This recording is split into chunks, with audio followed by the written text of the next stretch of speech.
Sziasztok! Még mielőtt belecsapnék ebbe a receptbe, higgyétek el, nem vesztettem el az eszemet, nem őrültem meg, de igen, egy hagymalekvárt fogok nektek megmutatni, ami kólával készül. Tehát egy kólás hagymalekvár. Elsőként őrületnek hangzik, de higgyétek el, hogy egyébként nagyon jó cucc. Ezt a különleges lekvárt most pedig serpenyőben sült sajthoz fogom majd ajánlani. És azt is természetesen megmutatom. Szóval először körülbelül 2,5 deciliter kólát helyezünk egy edénybe, majd hozzáadunk 1 kilogramm apróra vágott lila hagymát. Miért kell a kóla a lekvárba? Hát azért, mert megmondom őszintén, hogy a kólától nagyon hamar megfő, és nagyon krémes lesz a hagyma. Én nem tudom, mi van benne, de működik. Ami még kell hozzá 1 kg hagymához, tehát 15 dekagramm kristálycukor.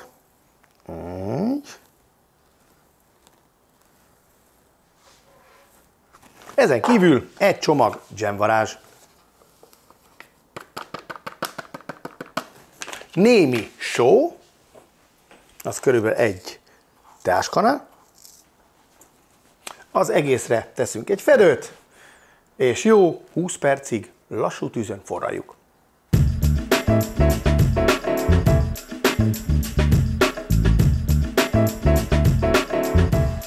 A teljes főzés idő tehát 40 percre rúg, hogy így mondjam. 20 perc után hozzákerült a kóla másik fele, illetve kapott még egy menet, azaz 15 deka kristálycukrot, illetve még egy csomag dzsemvarást. Na, és akkor eljutunk ide, ebbe az állapotba, hogy sűrű, már nincs az a erőteljes hagymaillata, hanem nagyon kellemes, ilyen, hát hogy is mondjam, ilyen mézes illat kering itt a konyhába, és ugye a megfelelő cukortartalom, illetve a sav, amit így a kóla biztosított, az kellően ilyen nagyon jó illatúvá varázsolta magát a vörös hagymát, illetve, bocsánat, lila hagymát. Vörös hagymából nem nagyon működik a recept, és ne is keverjétek, csak lila hagymát használjatok. Jó, ha ez megvan, akkor most én ezt félrehúzom, hogy egy kicsit álljon, így. És közben mutatok nektek egy sajt grillezési technikát. A serpenyőt elsőnek fel kell melegíteni, jó forróra. Aztán jöhet a sajt. Mozog még egy sajtot. Elvileg még tettem ide valahova. Tadám, itt van. Igen. Jó. Mindig szoktam mondani, hogy közvetlenül hűtőből kivéve az alapanyagokat ne pirítsuk, ne süssük, legyen szóhőmérsékletű. Na, a grill mozzarellánál ez másképp van. Legyen forró a serpenyő, és legyen hideg a sajt, ugyanis a végére lesz a közepe is krémes állagú. Semmi zsiradékot nem teszünk a tetejébe, csupán lehelyezzük ide a sajtot, és egy kicsit megnyomjuk. Így teszünk ezzel is. És akkor van még egy, úgyhogy most mind a hármat kisütöm. Lényeg, nem nyúlsz hozzá, csak hagyod, hogy ez a hang jöjjön. Tehát pirul, pirul, pirul.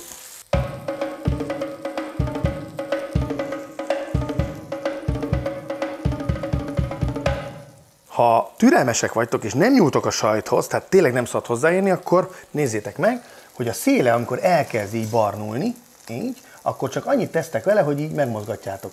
1, 2, 3. Ha bírja a kezetek a hők, akkor így is meg tudjátok fordítani, ezt nézzétek meg, de gyönyörű. De hogyha nem, akkor természetesen ugye itt van a segédeszköz, ezt nézzétek.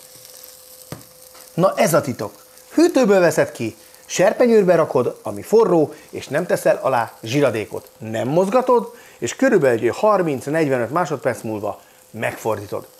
Miután fölhevítetted a serpenyőt, tedd alacsonyabb hőmérsékletet, vagy az energiát alatta, és amikor megfordítottad, akkor el is zárhatod. Ezzel is tudsz egy kicsit spórolni. Mert nem kell, hogy már menjen, a maradék hővel el tudod készíteni a sajtot.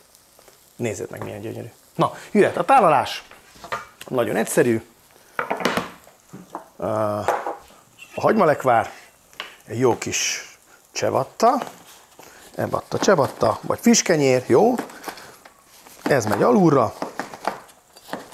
Ezek milyen kis falatkák lesznek. Nézzétek meg íme a friss kenyér, így. És akkor most jön a trükk. hogy jöhet rá a hagymalekvár. Na nézzétek meg. Ho-ho-ho-ho! Természetesen ugye ezt kis csupróba kell majd tölteni, és nem melegen, hanem hidegen fogyasztani, de most lehet már látni, hogy félrehúzva egy kicsit állt, hogy mennyire jó az állaga. És látjátok, hogyha ilyen sűrítőt használtok, mert a zsemvarás, akkor nem kell bele annyi cukor sem, ezzel is tudtok egy kicsit spórolni, és időben is sokkal hamarabb megvagytok, mert hamar sűrű, szép szaftja lesz.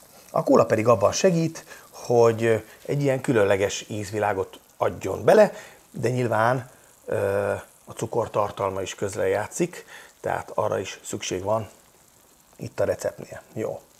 És akkor savanykásan édes, maga ugye a hagymalekvár.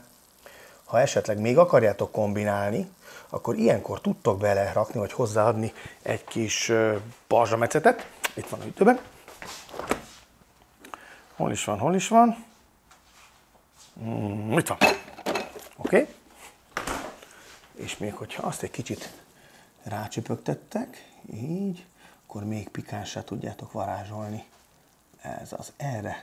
Aztán teszünk egy kis rukkolasalátát, amit én így összeszoktam egy kicsit így csomagolni. Ez az, hogy amikor az ember bekapja a falatot, akkor ne essen szét. Így. És akkor nézzétek meg, hát mennyire gyönyörű, szépen így alul is elkezd egy kicsit kinyúlni, a sajt kifolyni. Ide helyezem, így. És még mielőtt ráraknám, félbevágom. Na most az a jó ebben, hogy ezt senki nem fogja tudni elrontani. Ez mindenkinek ugyanígy fog sikerülni, és ez egy páratlan élmény tud lenni. Akár sör, vagy bor mellé, vagy csak úgy egy kis kellemes ízvilágot kóstolni. Így.